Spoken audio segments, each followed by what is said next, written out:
السلام عليكم ورحمة الله وبركاته. أحمده ونصلي على رسوله الكريم أما بعد.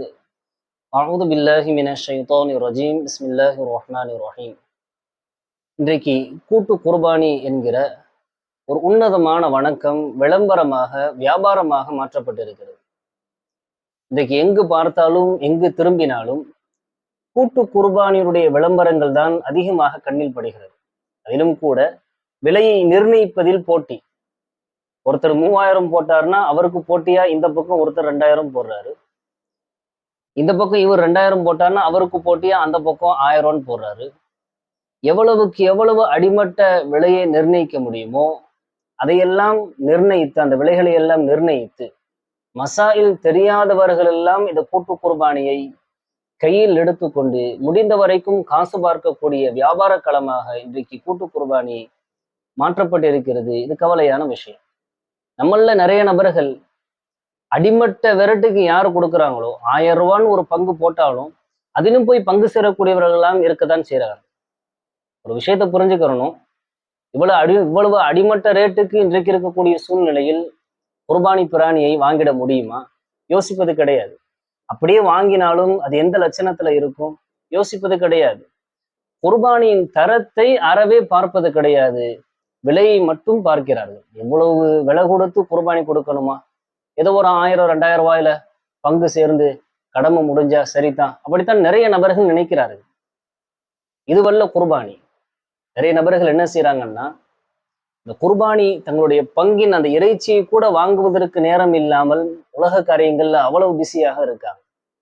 சில விளம்பரங்கள்ல எல்லாம் பாத்தீங்கன்னா, கூட்டு குர்பானியுடைய விளம்பரங்கள்ல கீழே குறிப்புன்னு போட்டிருக்கும். என்ன, நீங்க பணத்தை மட்டும் அனுப்பிடுங்க, ஒரு பங்குக்கான பணத்தை மட்டும் நீங்க அனுப்பிடுங்க, கறி உங்களுக்கு வந்து சேராது, நாங்க உங்களுடைய பங்கை, உங்களுக்கு வர வேண்டிய பங்கை நாங்க வேற ஊர்ல இருக்கக்கூடிய, வேற மாநிலத்தில் இருக்கக்கூடிய ஏழைகளுக்கு நாங்களே என்ன செஞ்சிடறோம், விநியோகம் செஞ்சிடறோம், நீங்க காசை மட்டும் அனுப்புனா போதும்.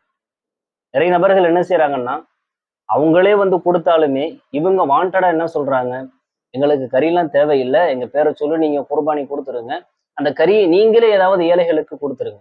இந்த இடத்துல ஒரு மிக முக்கியமான சுன்னத்து, பெருநாளுடைய மிக முக்கியமான சுன்னத்து முற்றிலுமாக அடிபட்டு போகிறது. அது யாருமே கவனம் செலுத்துறது இல்லை. பெருநாளுடைய மிக முக்கியமான சுன்னத்து என்ன? பெருநாள் அன்று நம்முடைய வயிற்றுக்குள் போகக்கூடிய முதல் உணவு குர்பானி இறைச்சியாக இருக்க வேண்டும். எனவே தான் ரசூலுல்லாஹி ஸல்லல்லாஹு அலைஹி வஸல்லம் அவர்கள் பெருநாள் தொழுகைக்கு வரும் பொழுது, ஈதுல் அல்ஹா பெருநாள் தொழுகைக்கு வரும் பொழுது சாப்பிடாமல் வருவார்கள். தொழுகை முடிந்ததும் வீட்டிற்கு செல்வார்கள். வீட்டிற்கு சென்று அவர்கள் சாப்பிடக்கூடிய முதல் உணவும், அவருடைய வயிற்றுக்குள் போகக்கூடிய முதல் உணவும் எதுவென்றால் குர்பானி இறைச்சி தான். ஆனா இன்னைக்கு அந்த குர்பானி இறைச்சியை கூட வாங்குவதற்கு நேரம் இல்லாமல் அந்த அளவுக்கு ரொம்ப பிஸியாக இருக்காங்க. காலப்போக்கில் இந்த சுன்னத்து என்பது இல்லாமல் போகிவிடுமோ, காணாமல் போகிவிடுமோ என்கிற ஒரு நிலைக்கு இன்றைக்கு அந்த நிலையை நம்ம இன்னைக்கு பார்க்கிறோம். உட்கார்ந்த இடத்துல என்ன செஞ்சிடறாங்க, அமௌண்ட்டை மட்டும் தட்டி விட்டுட்டு கடமை முடிஞ்சா சரிதான்.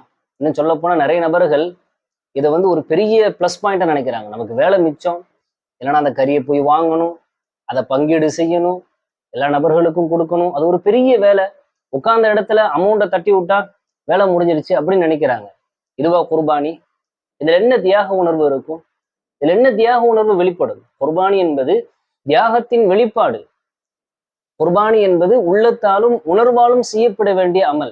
ஏதோ கடமை முடிஞ்சா சரி அப்படின்னு செய்யப்படக்கூடிய அமல் அல்ல. கூட்டு குர்பானி கூடாது என்று சொல்லவில்லை, மார்க்கம் அனுமதிக்கிறது. ஆனால் கூட்டு குர்பானியில் சேருவதற்கு முன்பாக சில முக்கியமான விஷயங்களை நாம் கவனத்தில் கொள்ள வேண்டும், நாம் கவனிக்க வேண்டும். நமக்காக வேண்டி குர்பானி கொடுக்கப்பட இருக்கக்கூடிய அந்த பிராணி, அது குர்பானி கொடுப்பதற்கு தகுதியான பிராணியா கவனிக்க வேண்டும். மாடு 2 வயது பரிபூர்ணமாக பூர்த்தியாயிருக்கணும். 2 வயசு முடிஞ்சு 3வது வயதில் நுழைந்திருக்க வேண்டும். எந்த குறைகளும் இல்லாமல் இருக்க வேண்டும். அதை முதல்ல பார்க்கணும். 7 நபர்கள் பங்கு சேருகிறார்கள் என்று சொன்னால் அந்த 7 நபர்களுமே போட்ட பணம், அவர்கள் கொடுத்த பணம், அது ஹலாலாக இருக்கிறதா கவனிக்க வேண்டும். 7 நபர்களுமே குர்பானிக்காக வேண்டிதான், குர்பானியினுடைய நீயத்தில் தான் சேர்ந்திருக்கிறார்களா கவனிக்க வேண்டும். 7 நபர்களுக்குமே அந்த கறி சமமாக பங்கிடப்படுகிறதா கவனிக்க வேண்டும். 7 நபர்களுமே சமமாக தங்களுடைய பணத்தை போட்டிருக்கிறார்களா கவனிக்க வேண்டும். குறிப்பாக குர்பானியுடைய தோல். இன்னைக்கு இது விஷயத்துல யாரும் அவ்வளவா கவனம் செலுத்துறதே கிடையாது. குர்பானியை அறுக்க ஆரம்பிச்சதுல இருந்து கறி கைக்கு வர்றதுட்டையும் ஸ்பாட்ல இருக்கிறது. கறியை வாங்கிட்டா முடிஞ்சுச்சு, கடமை முடிஞ்சிருச்சுன்னு நினைச்சுக்கிறாங்க. இல்ல, குர்பானி விற்று வரக்கூடிய அந்த தோல் விற்று வரக்கூடிய பணம் என்பது ஜக்காத்தினுடைய பணத்தை போல.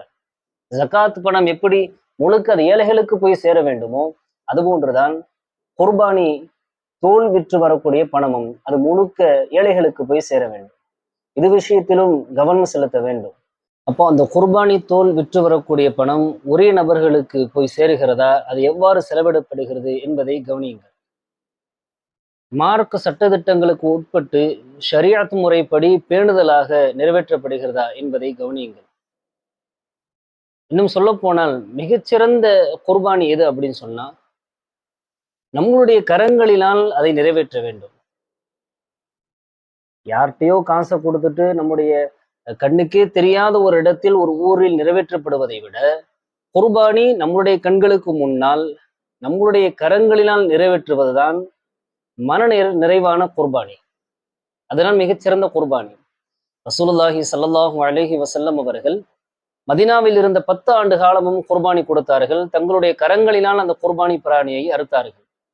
ஹஜ்ஜத்துல் விதாவில் 100 ஒட்டகங்களை குர்பானி கொடுத்தார்கள். தாங்களே முன்னின்ற அந்த குர்பானியை தங்களுடைய கரங்களினால் அறுத்திருக்கிறார்கள். ஒரு மாட்டுல 7 பேர் கூட்டு சேர்ந்தீங்க அப்படின்னு சொன்னா 7 நபர்களுமே அந்த இடத்திற்கு வர முடியாவிட்டாலும் கூட குறைஞ்சபட்சம் ஒரு சில நபர்களாவது அறுக்கிற இடத்திற்கு வர வேண்டும்.